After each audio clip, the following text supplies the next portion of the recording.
I'm going to take you through the best niches to target in 2025.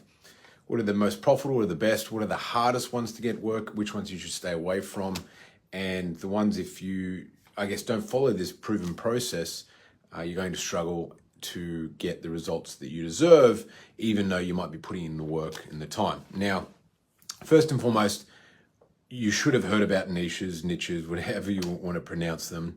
In the online side of things, it is completely different in comparison to working as an in-person trainer or coach, because it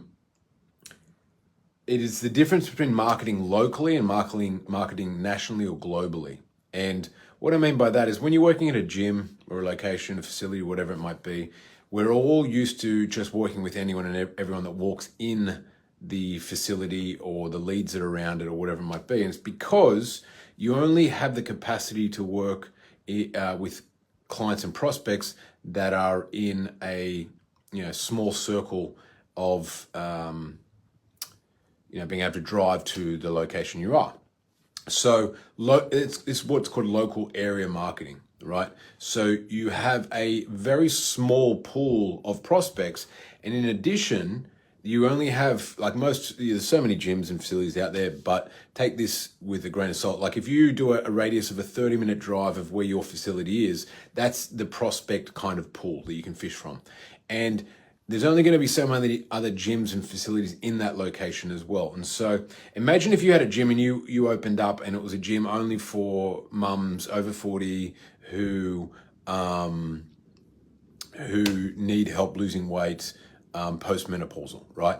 It's niche of a niche of a niche. And if you do that in just a local area, it's too small. There's not enough people to hit. You have no competitors, but there won't be enough prospects. So it's what's called local area marketing. You can't really niche down because then your audience gets too small, right? Now in an online world, whether it's nationally or internationally, there is like 7-point-something billion people out there. For every niche you could even think of, the most abstract of abstract niche is going to be at least 10,000, 50,000, 100,000 prospects out there in the world. Now, the more you niche, the less competitors you have, the less competition you have, the more cut through you're going to have. And that's why it's important. When you go in local area market, the pool that you're fishing from is too small to niche, right?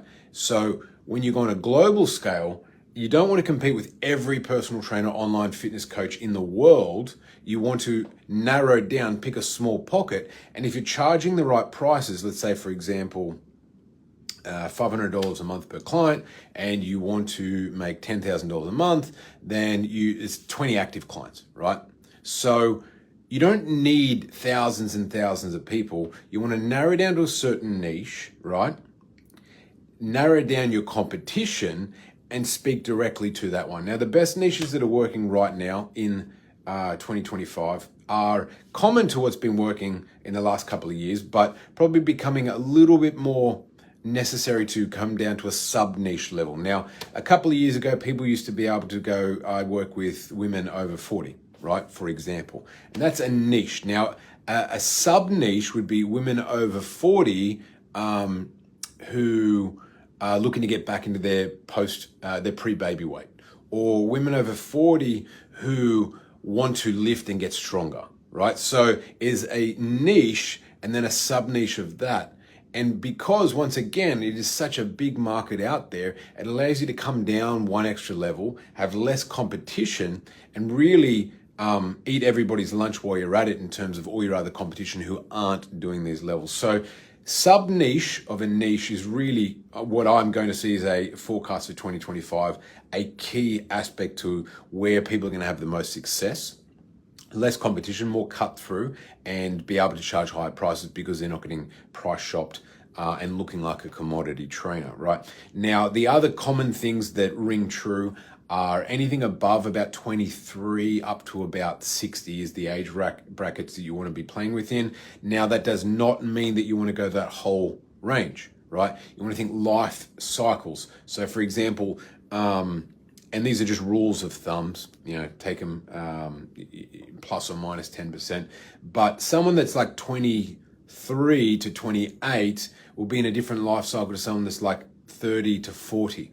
The things that they've experienced, the things that they've tried and failed the way that their body's reacting, their knowledge, their experience, how many things they've tried and failed with before, and them learning more about themselves. Now, once again, it's probably easier being a guy to explain that to. Like when I was in my mid-20s, I was looking for something completely different to what I am today in my late 30s, right? Now, I might have less time. I might want to train different body parts. I want to go for a different look. Now, I know in my younger years, effectively, it was all about just lifting as much weight and putting on as much muscle as you could, being a personally being a hard gainer. And then as I went into another life cycle, I learned through sport and training how I'd kind of screwed up my body with injuries, tightness, and so on and so forth.